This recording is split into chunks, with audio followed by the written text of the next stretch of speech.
Hello viewers, हम आए आई&एस Biltech private limited company में। हर बार की तरह प्रॉपर्टी के रिगार्डिंग हम लोग डिस्कस करते हैं और हमारे साथ में है प्रोजेक्ट इंचार्ज मिस्टर बादशाह। और हम लोग जानने के लिए आए हैं कि प्रॉपर्टी में जो प्रोजेक्ट है आई&एस बिल्टेक के, उसमें क्या एश्योरेंस है कि उसमें अप्रिसिएशन कितना ज़्यादा होने का और कब तक हो पाएगा। हम लोग इन सर से जानते हैं इसके बारे में। आइए सर।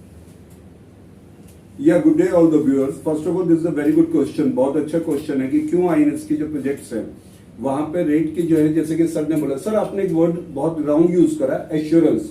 एश्योरेंस जो वर्ड है वो है एज्यूम करके श्योरिटी देना। तो हम कोई चीज एश्योरेंस से नहीं करते, we are giving the guarantee. We are giving the guarantee, not the assurance. हम भुलावे में या धोखे में या लफ्जों के जाल में नहीं फंसाते हैं, हम गारंटी रिटर्न्स भी दे रहे हैं इसके ऊपर।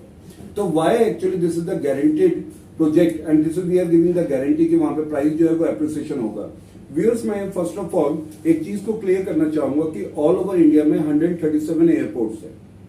137 एयरपोर्ट्स के अंदर जो 10 है वो है एमआरओस। एमआरओस का मतलब होता है maintenance, repair and over oiling. इसके बाद टोटल बचे 127। 127 में से 103 डोमेस्टिक है और 24 जो है वो इंटरनेशनल है। अगर आप बैक हिस्ट्री उठा के देखें, जो 124 एयरपोर्ट्स थे, 124 एयरपोर्ट्स थे जो कि डोमेस्टिक एयरपोर्ट्स थे, वहां पे एयरपोर्ट फंक्शनिंग से पहले और एयरपोर्ट फंक्शनिंग के बाद with in area of 15 kilometre radius, 15 kilometre की रेडियस के अंदर जो प्राइस एप्रिसिएशन हुआ है वो हुआ है 5 टाइम। और इंटरनेशनल एयरपोर्ट्स में देखें तो वहां पे जो प्राइस एप्रिसिएशन हुआ है 24 जगह पे, 24 स्टेट के अंदर, तो वो हुआ है 1000 टाइम्स, यानी कि 10 टाइम्स। 10 टाइम्स जो है वो वहां पे एप्रिसिएशन हुआ है, जबकि उनमें से कोई भी एयरपोर्ट जो है वो एनसीआर के अंदर नहीं था।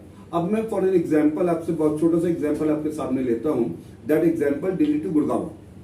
अगर मैं आपसे बात कहूं, दिल्ली के 20 साल बाद जो है वो गुड़गांव बना और गुड़गांव के वहां पे जो बना वहां पे appreciation 20 times more than Delhi हुआ।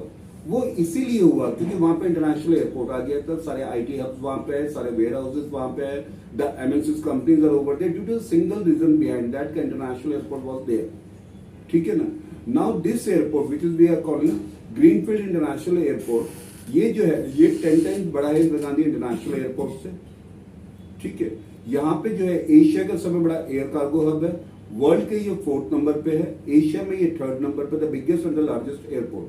साथ में जो एमआरओ है, मेंटेनेंस, रिपेयर, ओवर ऑयलिंग, हमारी जितनी भी एयर बसेस थी वो सारी की सारी बाहर जाके रिपेयर होती थी। अब इसके बनने के बाद क्या होगा कि हमारे इंडिया की नहीं, एशिया की भी नहीं, यूरोप की जो एयर बसेस है वो भी यहाँ पे रिपेयर होंगी। तो आप समझ सकते हैं कि किस लेवल पे यहाँ पे काम हो रहा है। सेकेंड थिंग, यहाँ पर जो फर्स्ट फेज है इसका, it would be started in year of 2024। तो जो 2024 के अंदर स्टार्ट हो जाएगा तो यहाँ पे 5 एमपीए का मतलब 5 मिलियन पीपल पर एनम यहाँ पे जर्नी करेंगे। Second phase it would be completed in 2027। तो 60 MPa, 60 million people per annum जो है ये यहाँ पे जर्नी करेंगे।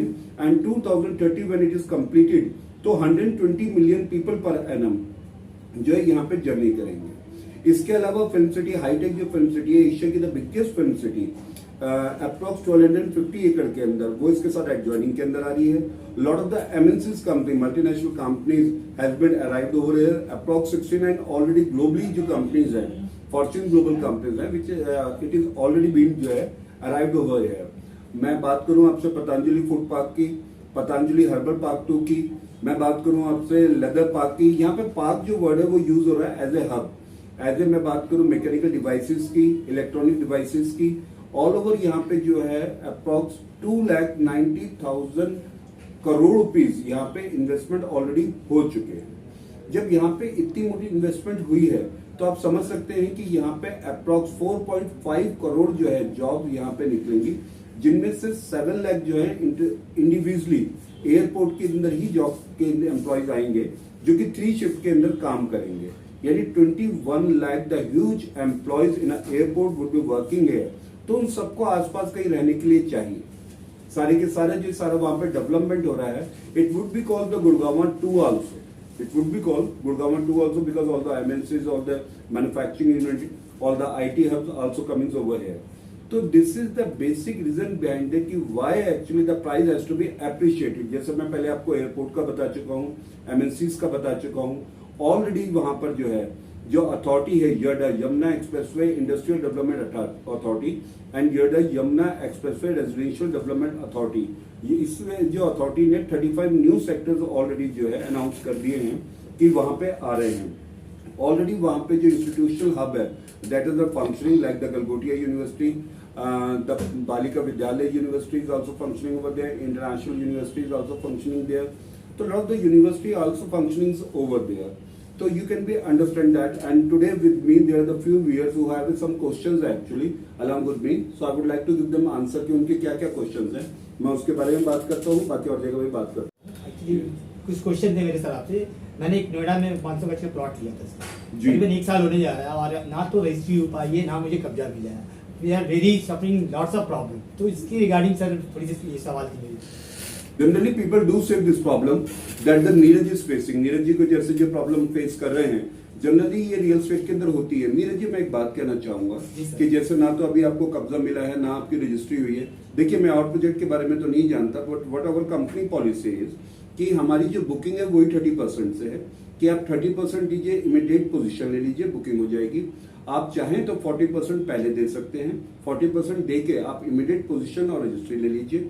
सपोज आप 30% ही पे करते हैं, रेस्ट ऑफ आप इंस्टॉलमेंट पे कर रहे हैं जो कि 24 से 3 महीने की इंटरेस्ट फ्री इंस्टॉलमेंट है। जैसे आप 40% में पहुंचेंगे तो आपकी रजिस्ट्री हो जाएगी।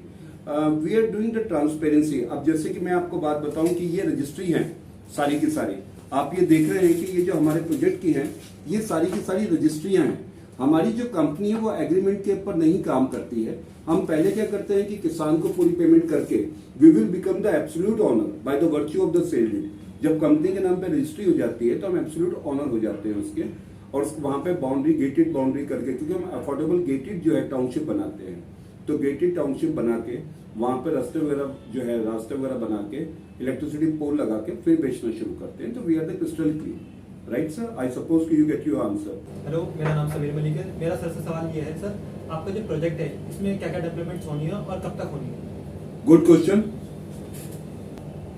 जैसे कि समीर जी ने अभी पूछा कि क्या क्या हम लोग जो है उसके अंदर प्रोजेक्ट में इनबिल्ट डेवलपमेंट दे रहे हैं और उसका टाइम लिमिट क्या है, टाइम ड्यूरेशन क्या है। This is a good question actually. Sameer ji बात क्या होती है कि जब भी कोई डेवलपर या टाउन डेवलपर जब भी कोई प्रोजेक्ट खरीदता है उसकी रजिस्ट्री करवाता है तो वो अपने पैसों से करवाता है। उसके बाद आती है डेवलपमेंट के बारे। तो डेवलपमेंट के लिए ही जो आपको टाइम ड्यूरेशन दिया जा रहा है वो टाइम ड्यूरेशन दिया जा रहा है आपको 24 से 30 महीने का, कि 24 से 30 महीने के अंदर आपकी इंस्टॉलमेंट आती रहेगी। जैसे कि इंटरेस्ट फ्री इंस्टॉलमेंट्स हम आपसे ले रहे हैं, 30% पे आपने जो है पोजीशन ऑफ बुकिंग करी, उसके बाद जो इंटरेस्ट फ्री इंस्टॉलमेंट है वो पैसा आता रहेगा और कंपनी धीरे धीरे वहां डेवलपमेंट करती रहेगी। डेवलपमेंट के अंदर हम आपको क्या क्या देंगे? First of all the gated society, ठीक है ना, it should be secured through the gate as well as अंदर जो सिक्योरिटी गार्ड होंगे।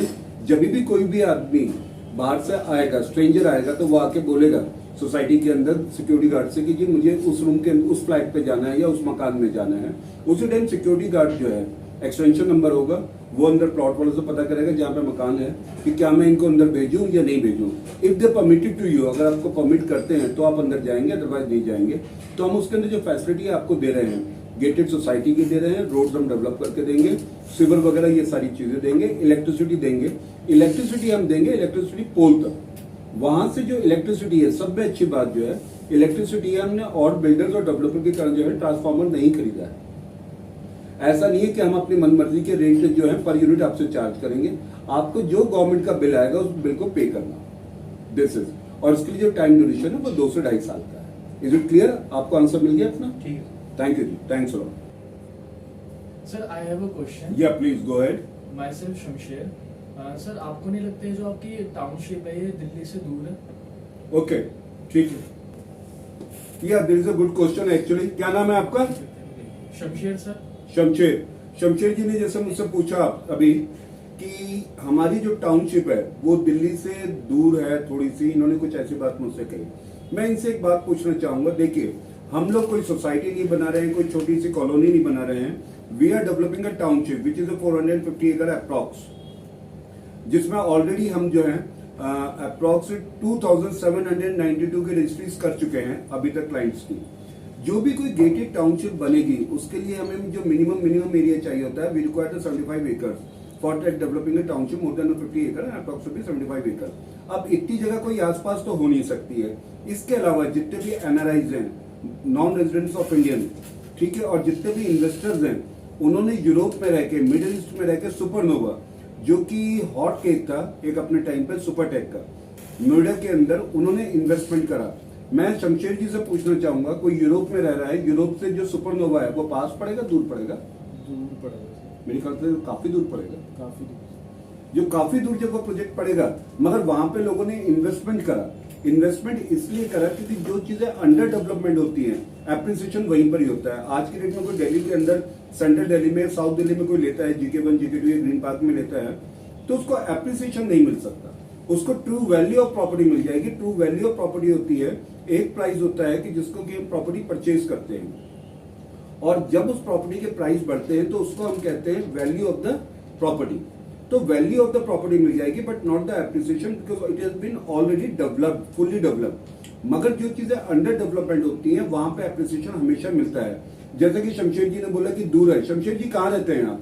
मैं न्यू दिल्ली में रहता हूँ सर। न्यू दिल्ली में, शमशेर जी ने बोला न्यू दिल्ली में रहते हैं। न्यू दिल्ली से आपको एक बात बताइए, आपको ऑफिस में आने में कितना टाइम लगता है मेट्रो से? अराउंड 45 मिनट्स लगते हैं सर। अराउंड 45 मिनट्स लगते हैं। अभी मैं आपको कुछ जो है फोरक्लोजर दिखाना चाहता हूं जो मेरी फाइल के अंदर है, जिसके अंदर ये लिखा हुआ है कि नोएडा जो है वो 21 मिनट के अंदर आप पहुंचेंगे जेवर एयरपोर्ट, ठीक है ना? क्योंकि यहाँ पर क्या है, दौड़ेगी एक्सप्रेस मेट्रो। ये अभी जूम करके आपको कैमरे में दिखा दिया जाएगा। और इसके अलावा जो सेकंड पेज है, ये देखिए, दिल्ली से नोएडा एयरपोर्ट 21 मिनट में पहुंचाएगी मेट्रो एक्सप्रेस ट्रेन। ये आपको अभी जो है जूम करके दिखा दिया जाएगा। और दूरी कोई मायने नहीं रखती है, क्योंकि ना तो बीच में कोई रेड लाइट है, ना ट्रैफिक जैम है। आपको नोएडा एक्सप्रेसवे से यमुना एक्सप्रेसवे जाना है। जब आप वहां पर रेजिडेंस पे हो जाएंगे, वहीं पर इंडस्ट्रीज है, वहीं पे इंस्टीट्यूट है, तो आप दिल्ली क्या करने आएंगे sir? Once you are earning there, once आपके जो बच्चे हैं वो वहां पे पढ़ेंगे, सारी चीजें होंगी, तो दिल्ली क्या करने आएंगे? और साथ में आपको जो एड्रेस है, that will be the international postal address, कि आप अपने घर का एड्रेस बताइए, तो आप उससे बोलेंगे भैया वर्ल्ड का 4th लार्जेस्ट एयरपोर्ट जो है, जिसका नाम जेवर इंटरनेशनल एयरपोर्ट है, मेरा जो घर है उसके पास है, स्टार ग्लोबल सिटी या ड्रीम होम्स के अंदर। अब मैं तीसरी चीज के पर आता हूँ कि शायद एक व्यूअर और भी हैं। एक सेकंड सर, कैमरा उनकी तरफ घुमा दीजिए। माय नेम इज माही। मैं आपसे ये पूछना चाहती हूँ कि अदर प्रोजेक्ट से आपके प्रोजेक्ट के प्राइसेस इतने लो क्यों है? ओके, हमारे प्राइसेस कम क्यों हैं? गुड। मैं जैसे कि माही जी ने अभी पूछा कि हमारे जो प्राइसेस हैं वो एज कम्पेयर टू अदर से लो क्यों हैं, उसके 3 रीजन है। The reason behind it, the 3 reason behind that. पहली चीज कि हम किसान से कोई भी चीज एग्रीमेंट पे नहीं बेचते हैं, we become the absolute owner. हम एक बार तुरंत उसको पूरी पेमेंट देके, फिर क्या होता है, हम उसको पूरी पेमेंट दे देते हैं और उससे कैश डाउन पेमेंट करते हैं। जिससे कि अब आप एक बात बताइए कि आप किसी को पेमेंट करें 1 साल में और आप किसी को करें 1 दिन के अंदर, तो आपको सस्ती चीज कहाँ मिलेगी? जहां पे हम 1 शॉट पेमेंट कर रहे हैं, 1 दिन के लिए कर रहे हैं, वहां पे सस्ती मिलेगी। दूसरी चीज, आपको मैं एग्जांपल किस चीज का दूं, किस चीज, हाँ चलिए, आप लेडीज है, आप चीनी लेने जाती है मैम? लेने जाती है ना चीनी? आप 1 किलो चीनी लेने जाए तो सस्ती मिलेगी, 10 किलो चीनी लेने जाए तो सस्ती मिलेगी, या पूरा का पूरा आप एक ट्रक चीनी लेने जाए तो सस्ती मिलेगी? कौन सी मिलेगी? ट्रक। तो यही रीजन जो है वो आईएलएस के साथ है। सॉरी, मैंने एग्जांपल आपको चीनी का दिया क्योंकि वो लेडीजों को जल्दी समझ में आता है। वो इसलिए दिया आपको क्योंकि we purchase the huge land bank 450 acres. You are getting my point. और जो आसपास के लोग हैं वो 5 एकड़ 10 एकड़ लेकर छोटी छोटी अपनी सोसाइटियां बना रहे हैं। कोई एग्रीमेंट पे कर ले रखा है, किसी ने 1 साल के टाइम के ऊपर ले रखा है, बट हमने 1 शॉट पेमेंट देके, सो वी आर ऑफरिंग 30% के ऊपर आपको पोजीशन मिलेगा, 40% पर रजिस्ट्री मिलेगी। Because the INS become the absolute owner by the virtue of the sale deed. You can check and see the all the legal documents over here. Nobody is going to show the legal documents to you. कोई अपना agreement दिखाने से बचता है, कोई किसी चीज से बचता है, but INS ready to come and check the document. First of all, check the document, then having a site visit, then go through.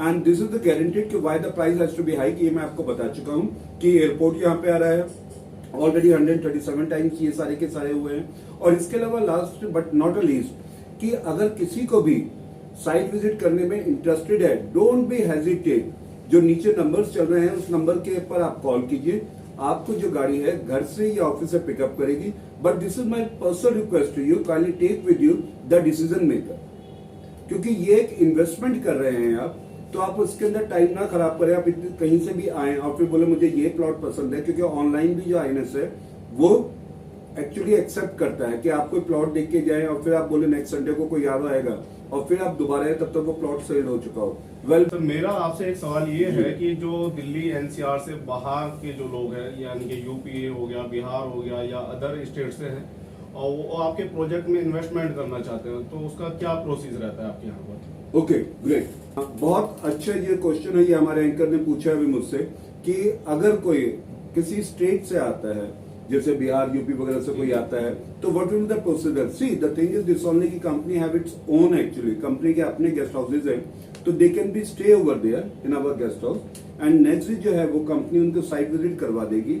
Generally जो हम अपने आउट ऑफ द स्टेट से बुलाते हैं, गेस्ट को बुलाते हैं जो कि इन्वेस्टमेंट के लिए इंटरेस्टेड है, तो we want they should be reach on Friday और सैटरडे, ठीक है, फ्राइडे या सैटरडे तक वो यहाँ पे पहुंच जाए। देन जो है हम उनकी साइट विजिट कराएं संडे को। ऐसा नहीं कि संडे के अलावा साइट विजिट नहीं होती है, बट संडे को maximum actually viewers are coming. तो जो भी इन्वेस्टर है जो भी प्लॉट लेना चाहता है वो देख सकता है कि किस तरीके के लोग आ रहे हैं, क्या उनकी कैटेगराइजेशन है, तो वो ये सारी चीजें देख सकता है। The huge mob is also, वो देख सकता है कि कितनी भीड़ आ रही है, वो वहां पे स्टे करे। इसके अंदर हम लोग एक काम और करेंगे, जो हमारा 300 रुपीज ईडीसी है, एक्सटर्नल डेवलपमेंट चार्जेस, उसको हम क्या करते हैं, वेवर कर देते हैं, क्योंकि जो भी कोई आ रहा है उसके अपने खर्चे हो, सारी चीजें होती हैं, तो वो वेवर करके उसके जो भी वो परचेज करता है, इन्वेस्टमेंट करता है, उसमें एडजस्ट कर देते हैं।